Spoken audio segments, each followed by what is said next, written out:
नमस्कार दोस्तों, राजवंश क्रिएशन में एक बार फिर से आपका स्वागत है। मैं हूं आपका दोस्त राजेश सोलंकी। इस बार मैं लेकर आया हूं फिर से एक और इंफॉर्मेटिव वीडियो। जी हां दोस्तों, आज हम बात करेंगे नेचुरल क्लाइमेटीज यानी कि प्राकृतिक आपदा के बारे में।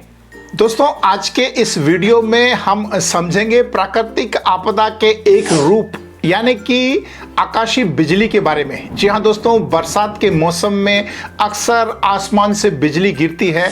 उसी आकाशीय बिजली के बारे में इस वीडियो में आज हम बात करने वाले हैं। दोस्तों, हमारे देश में हर साल बारिश के सीजन में बिजली गिरने से हजारों लोगों की मौत होती है और उसमें सबसे ज़्यादा होते हैं किसान, यानी कि देश का अन्नदाता, क्योंकि उसे खुले में और बारिश में भी काम करना पड़ता है।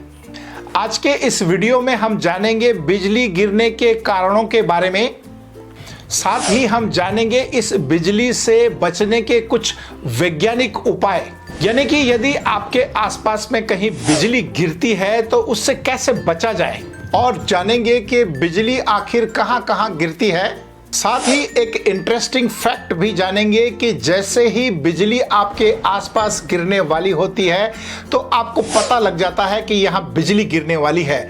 वो क्या कारण है जिसकी वजह से हमें पता लग सकता है कि हमारे आसपास बिजली गिरने वाली है, उन कारणों के बारे में भी आज हम बात करेंगे। और आपके आसपास में यदि बिजली गिरती है तो उस बिजली से कैसे बचा जाए, इसके बारे में भी हम बात करेंगे। तो चलिए दोस्तों, जानते हैं इस जानलेवा प्राकृतिक आपदा के बारे में जिसे हम आकाशीय बिजली कहते हैं।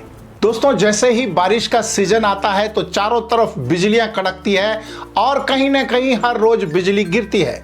तो आइए जानते हैं कि आखिर ये बिजली उत्पन्न कैसे होती है। दोस्तों, जब भी दो बादल आपस में टकराते हैं तो उन दोनों बादलों के बीच में घर्षण होता है, जिसकी वजह से एक बादल में नेगेटिव वेव्स पैदा होती है और दूसरे बादल में पॉजिटिव वेव्स पैदा होती है। इस तरह से बिजली पैदा होती है और जैसे ही ये बिजली पैदा होती है, बिजली कड़कती है, तो ये सीधी धरती के संपर्क में आती है ताकि वो अर्थ हो सके।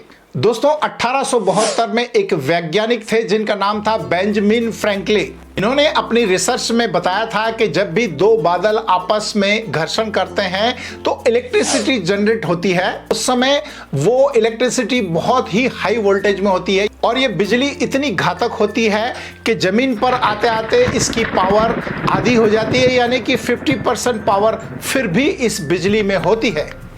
दोस्तों, जब बिजली चमकती है तो आपको कम से कम 300 किलोमीटर दूर से ये बिजली की चमक दिखाई देती है, यानी कि 300 किलोमीटर दूर यदि बिजली चमकेगी तो आपको दिखाई देगी, इतनी उसकी स्पीड होती है। और जब ये बिजली कड़कती है तो आपको 30 किलोमीटर दूरी से इसकी आवाज सुनाई देती है, यानी कि आपके नजदीक में 30 किलोमीटर दूर यदि बिजली गिरती है तो आपको उसकी गड़गड़ाहट सुनाई देती है। अब सवाल ये उठता है कि यदि आपके आसपास कहीं बिजली गिरने वाली है तो आपको पता कैसे चलता है। दोस्तों, यदि आपके आसपास में 5 मीटर के रेडिएशन में यदि बिजली गिरने वाली है तो कुछ ऐसे संकेत हैं जिससे आपको पता चल जाएगा कि यहाँ बिजली गिरने वाली है। यानी कि जैसे ही आपके नजदीक बिजली गिरने वाली होती है तो आपके सर के बाल खड़े हो जाते हैं, आपके हाथों के जो रोंगटे हैं ये खड़े होने लगते हैं और आपकी बॉडी के अंदर एक वाइब्रेशन आने लगता है, यानी कि आपकी बॉडी में कंपकंपाहट होने लगती है और आपकी जो स्किन है, जो चमड़ी है, वो खींचने लगती है। दोस्तों, यदि बारिश के समय में ये सारे संकेत आपको दिखाई देते हैं तो समझ लेना है कि कुछ ही सेकंड में आपके आसपास में बिजली गिरने वाली है।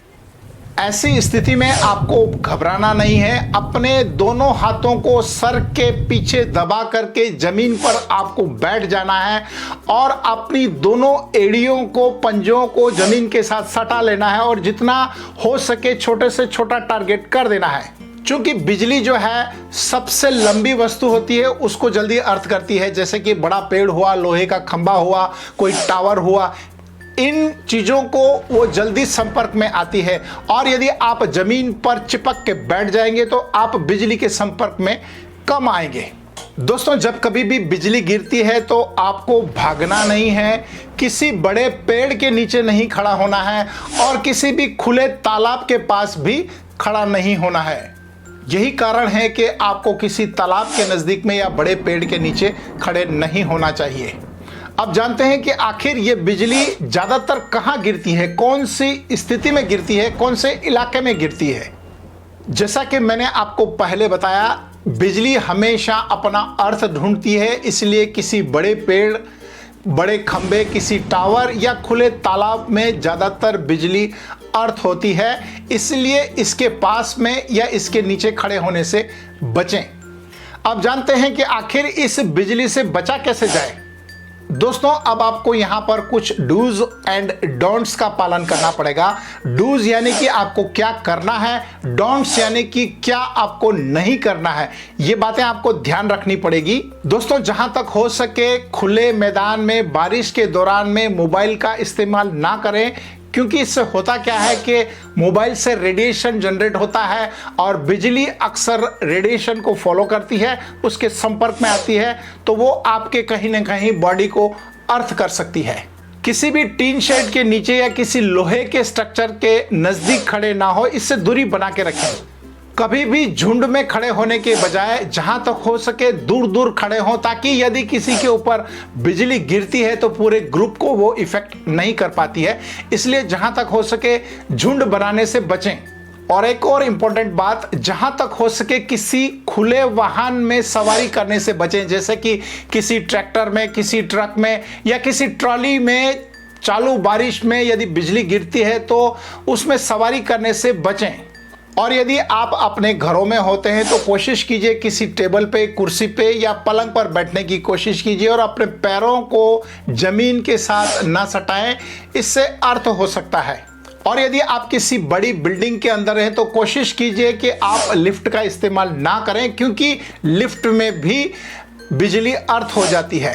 दोस्तों, यदि हम थोड़ी सी सूझबूझ या समझदारी रखेंगे तो निश्चित ही इस प्राकृतिक आपदा से हम बच सकते हैं या अपने लोगों को, औरों को भी बचा सकते हैं।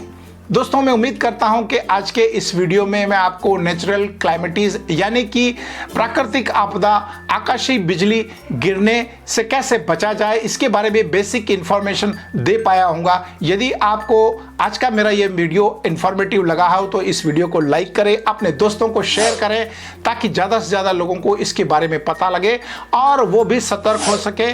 दोस्तों, यदि मेरे इस वीडियो से किसी एक आदमी की भी जान बचती है तो मैं समझूंगा मेरी ये मेहनत सफल हुई। दोस्तों, आज के इस सफर को हम यहीं पूरा करते हैं। अगले सफर में फिर से मिलेंगे एक और नई कहानी, एक और नई इंफॉर्मेशन के साथ। तब तक अपना और अपनों का ध्यान रखिए। धन्यवाद।